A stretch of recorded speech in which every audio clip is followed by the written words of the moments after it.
अस्सलाम वालेकुम, आप देख रहे हैं अन्नूर टीवी। औज़ुबिल्लाहि मिनश शैतानिर रजीम, बिस्मिल्लाहिर्रहमानिर्रहीम।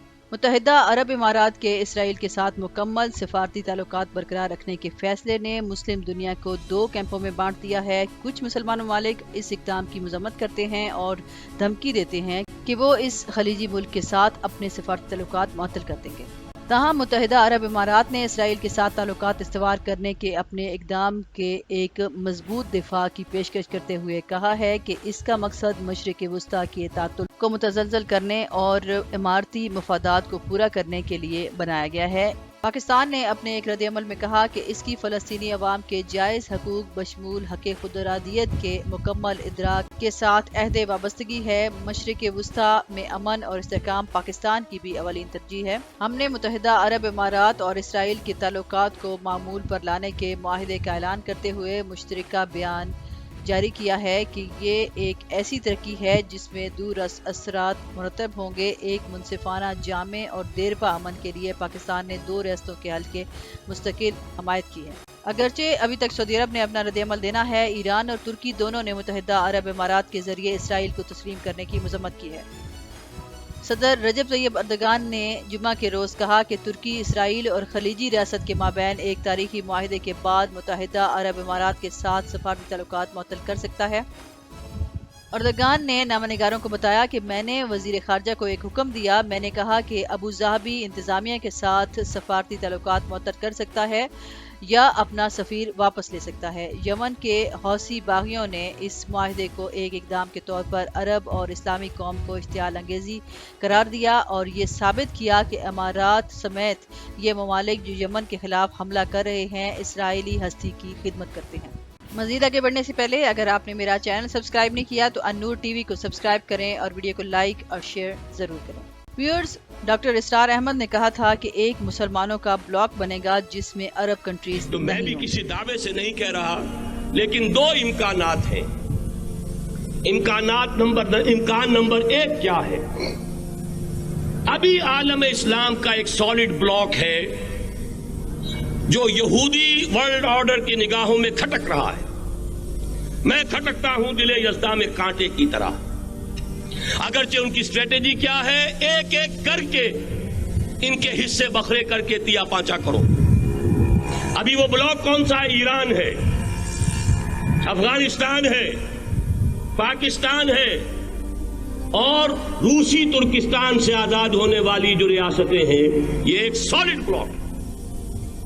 ये आजमी मुसलमान है, अरबी नहीं। अरबी गए, ये नोट कर लीजिए, इसलिए कि अरबों को अल्लाह ने फजीलत दी थी, मोहम्मद उनमें से थे सल्लल्लाहु अलैहि वसल्लम। ये रुतबा बुलंद मिला जिनको मिल गया। लेकिन साथ ही अल्लाह ने धमकी भी दे दी थी सूरह मोहम्मद में, इन ततवल्लो यस्तब्दिल कौमन गैरकुम, अगर तुम पीठ दिखा दोगे उस मिशन को जो हमने तुम्हारे हवाले किया है, तुम्हें हटाएंगे, किसी और को ले आएंगे। डॉक्टर इसरार अहमद मरहूम ने चंद बरस कबल अपने एक खिताब में ग्रेटर इसराइल और मुसलमानों की हालत ज़ार से मुतालिक नबी करीम सल्लल्लाहु अलैहि वसल्लम की पेशनगोई का जिक्र किया था। आपने कहा था कि ग्रेटर इसराइल बनेगा और ज़रूर बनेगा क्योंकि हदीस शरीफ में इसकी खबर दी गई है। तमाम मुसलमान ममालिक मुसलमानों के हाथ से निकल जाएंगे। इराक, उर्दन, यहाँ तक कि तुर्की भी और सऊदी अरब का भी शुमाली हिस्सा हाथ से निकल जाएगा। अलबत्ता मदीने पर कब्जा के लिए यहूदी जो प्रोग्राम बनाकर बैठे हुए हैं, अल्लाह ताला इसे पूरा होने नहीं देगा। मदीने में दाखिले की इनको इजाज़त नहीं मिलेगी। ये सारा कुछ होने वाला है। वो वक्त भी आने वाला है जब हजूर सल्लल्लाहु अलैहि वसल्लम की हदीस मुबारक के मुताबिक एक शख्स के अगर 1000 बेटे होंगे तो 999 ख़त्म हो जाएंगे और एक बचेगा।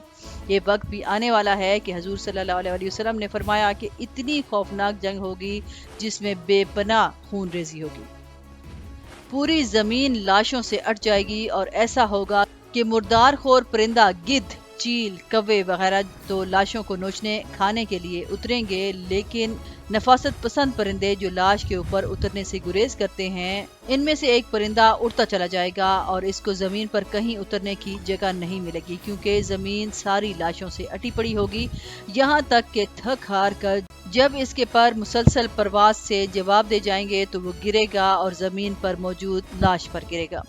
ये वक्त आने वाला है और ये वक्त जो इस वक्त यहूदियों के सपोर्टर्स हैं इनके हाथ आएगा। ये सपोर्टर्स मुकम्मल तौर पर यहूदियों के हाथ में हैं।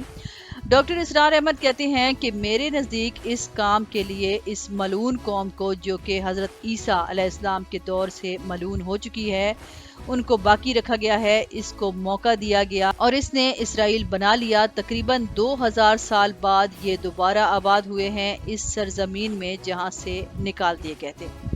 70 عیسوی کے اندر یہ سارا کچھ کیوں ہو رہا ہے؟ اللہ تعالیٰ نے اس قوم کو استثناء کیوں دیا؟ یہ ایک بڑی بات ہے۔